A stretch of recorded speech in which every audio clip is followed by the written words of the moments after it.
Two monks were washing their bowls in the river when they noticed a scorpion that was drowning. One monk immediately scooped it up and set it upon the bank.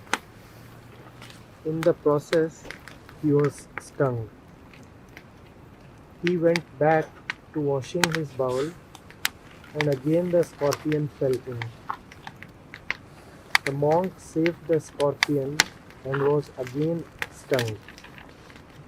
The other monk asked him, "Friend, why do you continue to save the scorpion when you know its nature is to sting?" "Because," the monk replied, "to save it is my nature." The story uses the word nature two times, and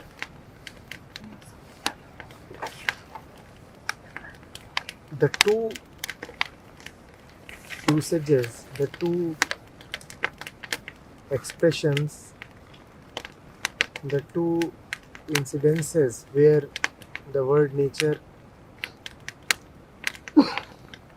comes tell us something about this word. The first time when the monk says that to sting is the scorpion's nature, he is using the word nature as representative of its physical conditioning, as representative of its biology. You cannot have a scorpion that does not sting. To be a scorpion is to sting. The second time the word nature comes, it does not refer to the ingrained genetic tendency. The monk says, to save it is my nature. You surely can be a monk who does not save a scorpion, but you can never be a scorpion that does not sting. Understand the difference. You can very well be a monk that does not save a scorpion, but you cannot be a scorpion that does not sting. Saving a scorpion is not something the society teaches to the monk. Saving a scorpion is also not something that biology teaches to the monk. Had it been about social training, then the monk would have given it up upon receiving another kind of training. Had it been just external training, its force would have been limited. Stung twice, stung thrice, stung the 20th time, the monk would not try to save the 21st time. And had it been something physically embedded, then all human beings should have saved scorpions even after being stung. That does not happen. The second usage of the word nature refers to the core of the mind.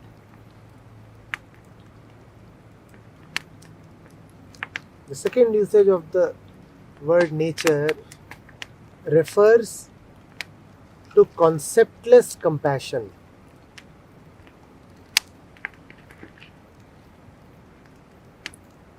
Whenever the society will teach to save, that saving will always be conditional.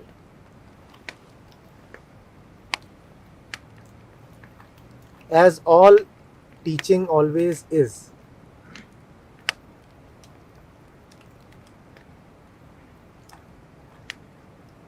It will be conditional, it will be formatted, it will be predictable.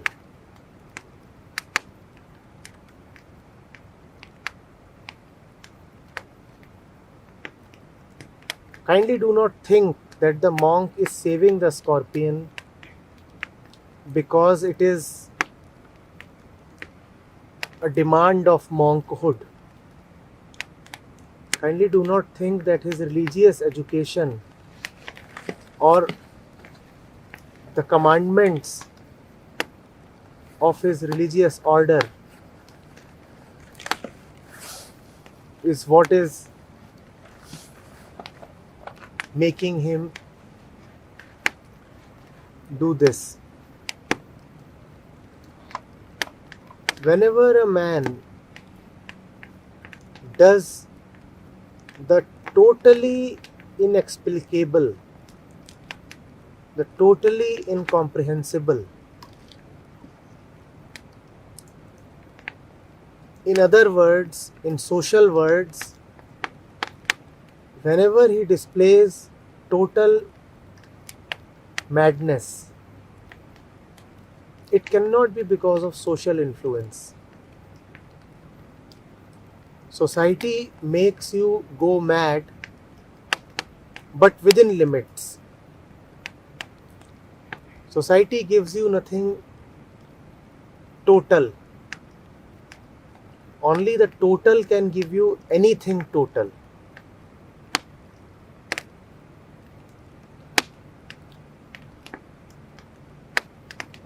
There might be some instruction manual which may say, be kind to animals.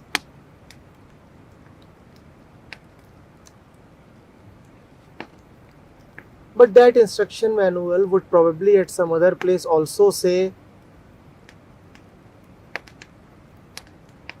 take care of your body.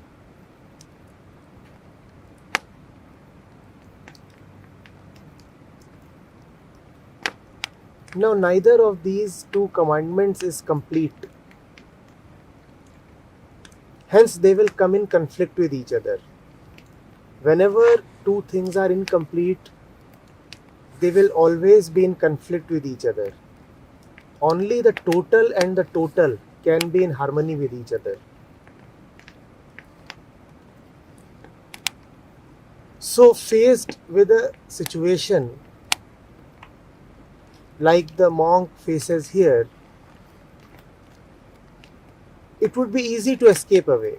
You might say, yes, I am supposed to be kind to animals, but I am also supposed to take care of myself.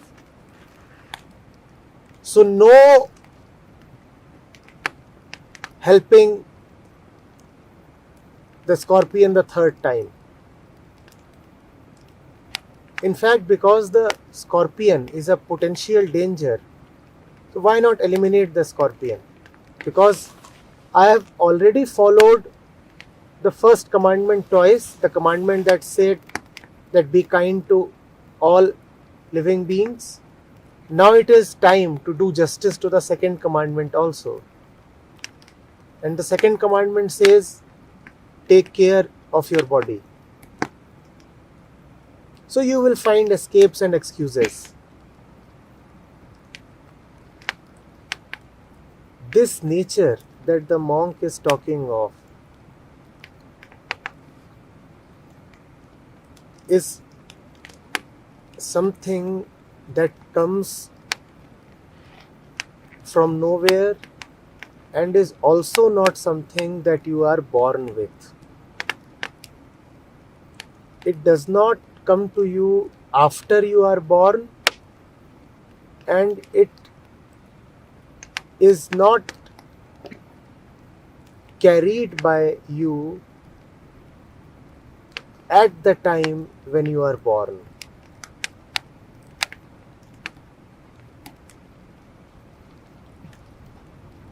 Because this nature is so difficult to be understood in worldly terms, hence this nature can also not be violated by anything worldly. The world may do anything, yet this nature remains untouched. It remains untouched by the world because it is not a product of the world. The world can destroy only that which in first place comes from the world. That which is your real nature does not come from your body, neither does it come from the world. Out of these two usages, the second usage is a purer, more accurate use of the word nature. Now we will go into why for both physical conditioning and the essential core the same word has been used. Why both of them have been referred to using the same word.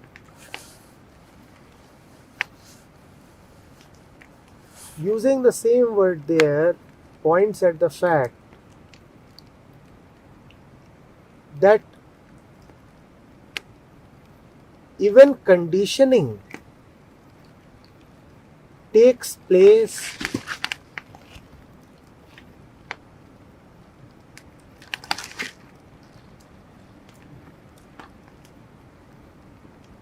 in accordance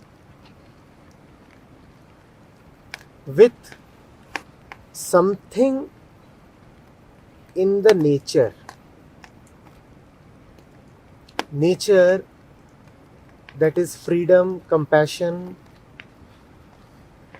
love, joy, truth, all that is essential.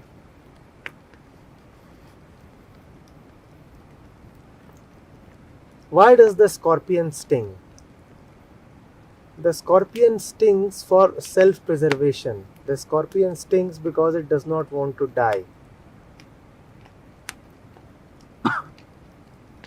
We are talking of the usage of the word nature in context of physical conditioning.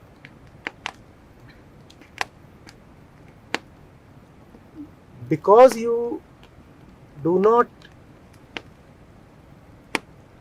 come from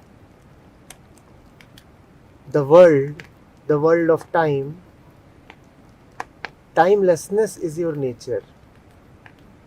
In timelessness, there is no death. Because timelessness is your nature, hence, that in physical terms translates into a fear of death, into a dislike of death. Death would mean elimination. And by nature you cannot be eliminated. That is why the scorpion stings.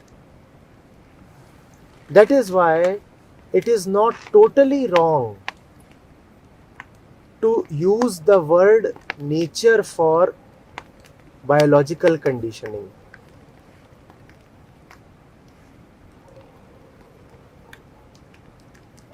But for the sake of clarity, use the word nature carefully. Your conditioning is not your nature. Your habits are not your nature. Reserve the word nature only for that which is central, indestructible,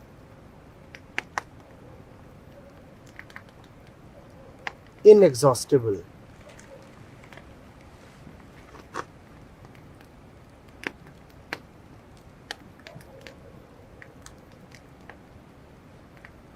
Is that clear?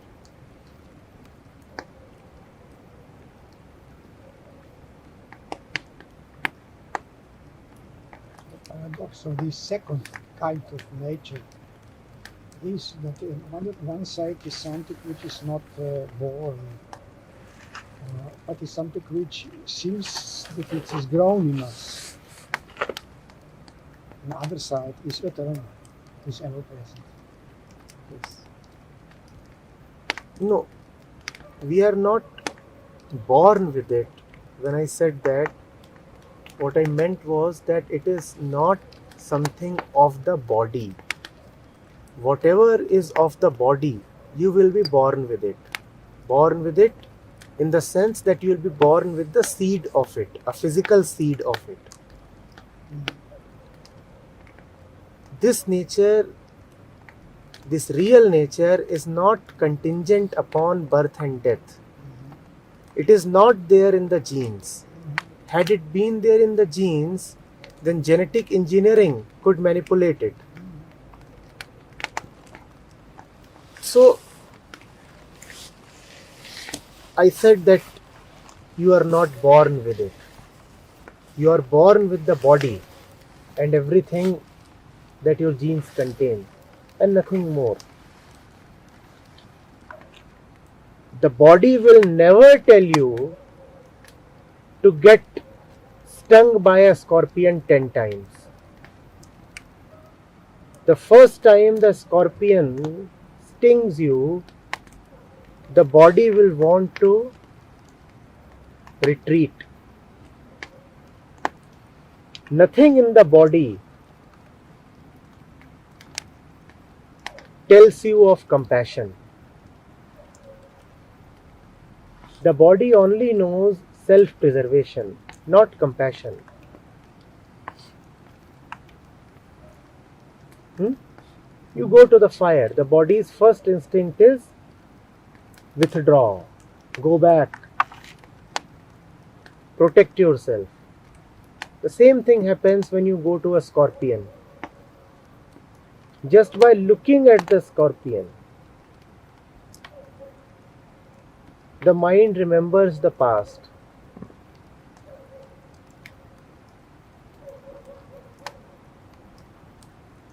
The very touch of the scorpion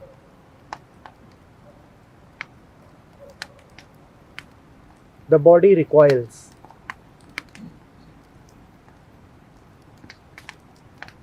Compassion is neither physical nor mental. Compassion is not a concept. Neither can you be born compassionate, nor can you be educated to become compassionate.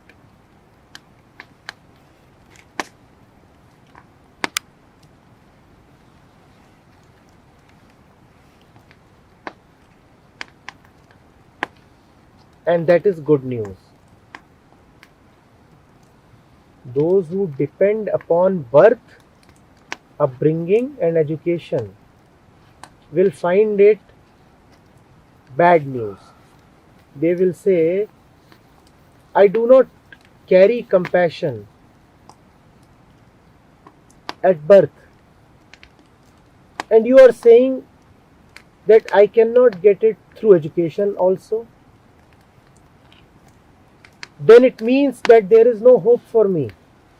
Then it means that education, that compassion can never come to me. Yes, compassion can never come to you because compassion is your nature. Whatever is your nature can never be supplied to you by this or that. That is why all search for the fundamental proves futile. Because the fundamental, the core, the natural can never be given to you. You are so full of it that it cannot be supplied to you.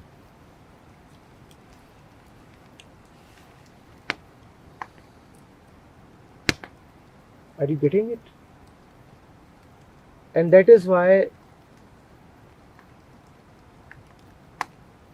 man suffers so much. He searches for that which is natural,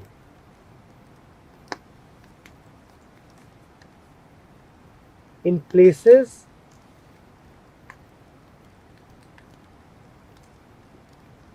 where it cannot be found.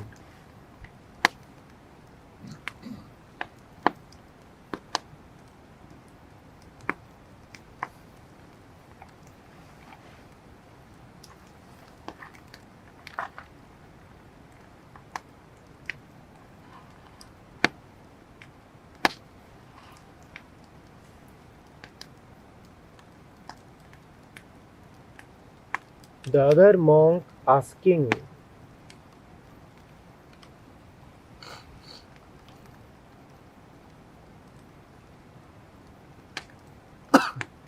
the stung monk is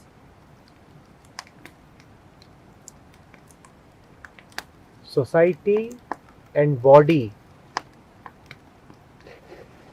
looking at the Atman in wonderment.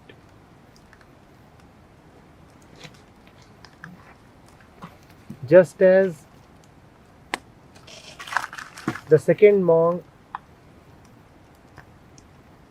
is full of surprise, cannot comprehend why would somebody do such foolishness. What can you get by helping a mere scorpion?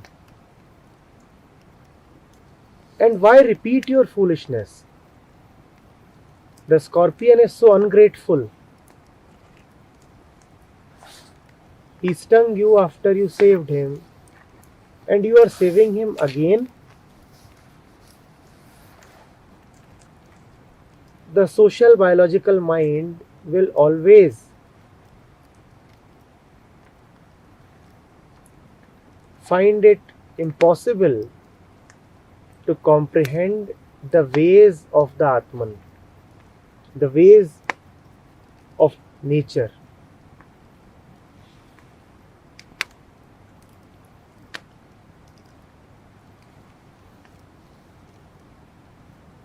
In Vedantic terminology,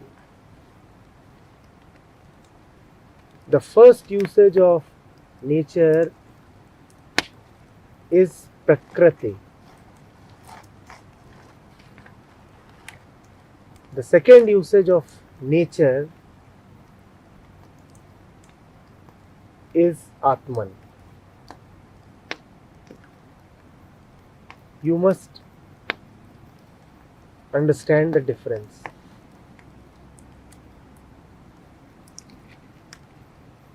It is a limitation of the English language. In Sanskrit, it is understood that the ways of the Atman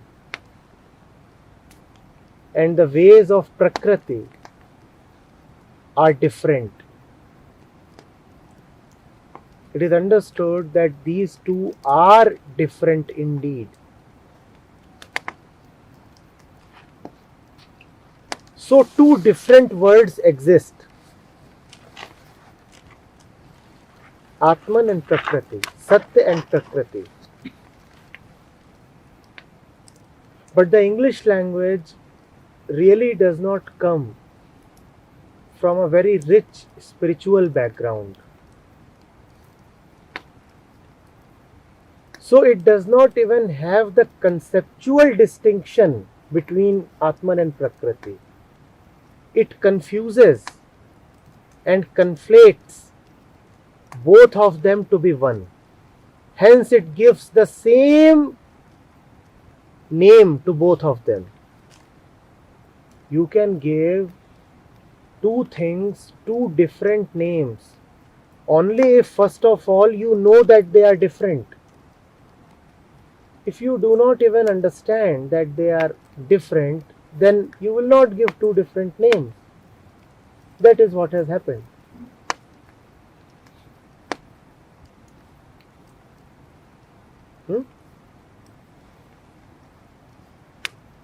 But you must know the difference. Is this clear?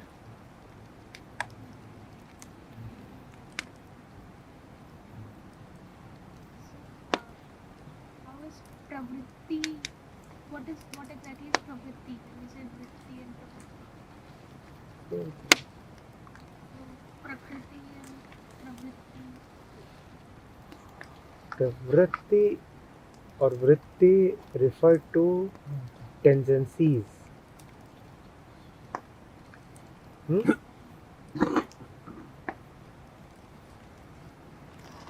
Tendency is the way of the ego. Prakriti is all this physical manifestation that you see around yourself. This is Prakriti.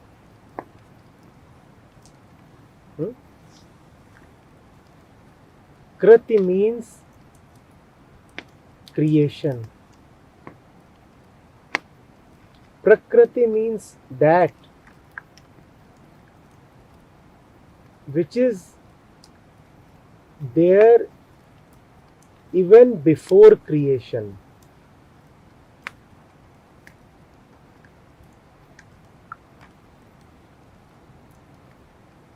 It comes from the terminology of Sankhya Yoga.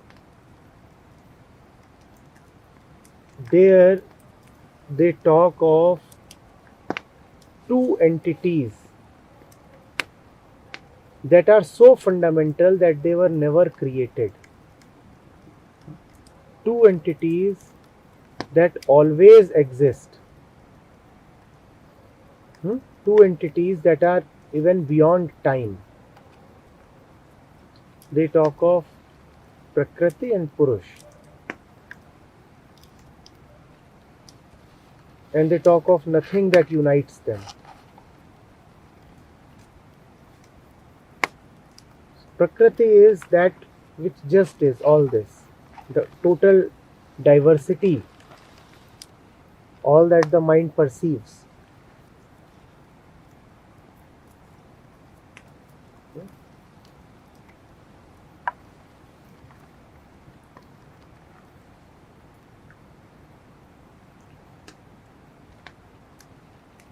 Still one question.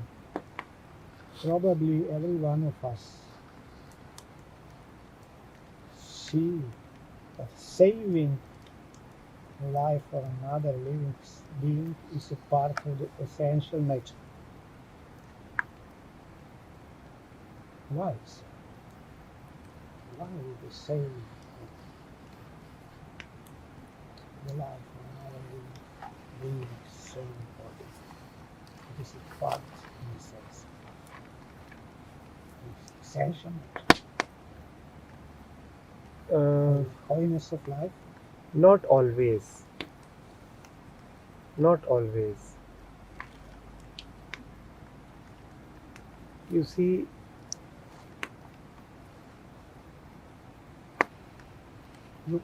Immortality is nature.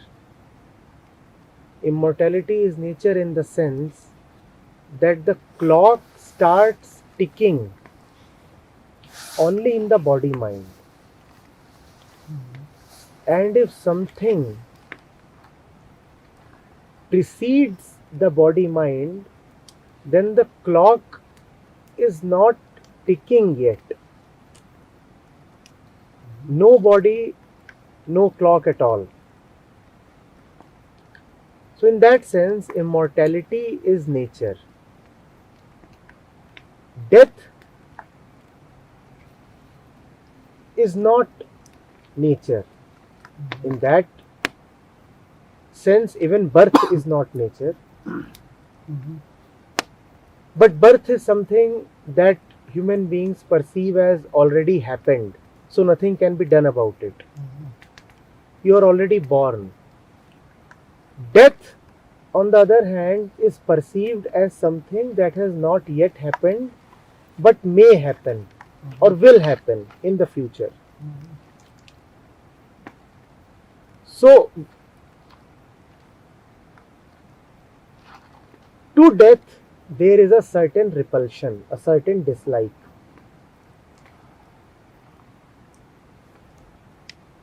But at the same time, this entity that dislikes death dislikes principally its own death.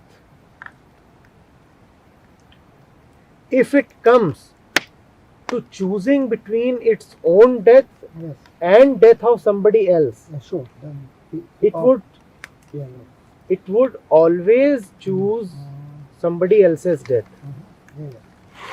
So it is not as if human beings always want to save. Man has been eating meat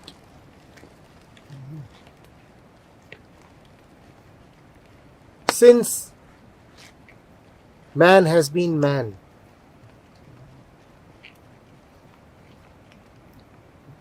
The body is not compassionate. The body says kill if it is necessary for your survival.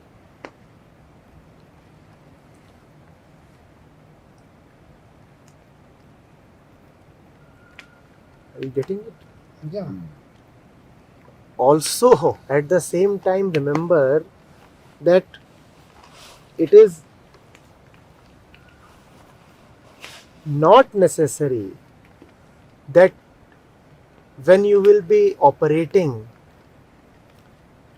from the core, from your essential nature, then your decision would always be in the direction of favoring life. No, even then you may decide to kill. Yeah.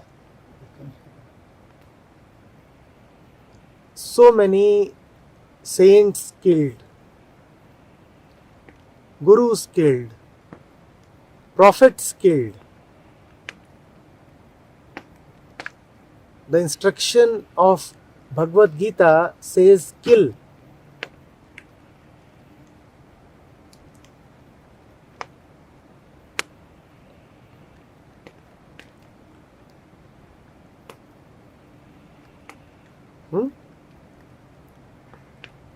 Life is nature, but not physical life.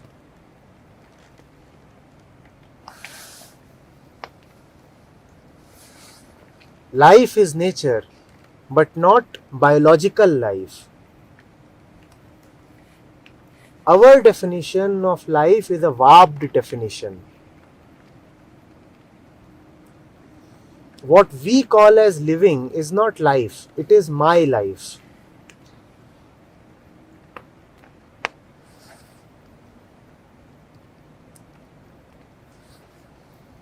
It has a beginning and an end.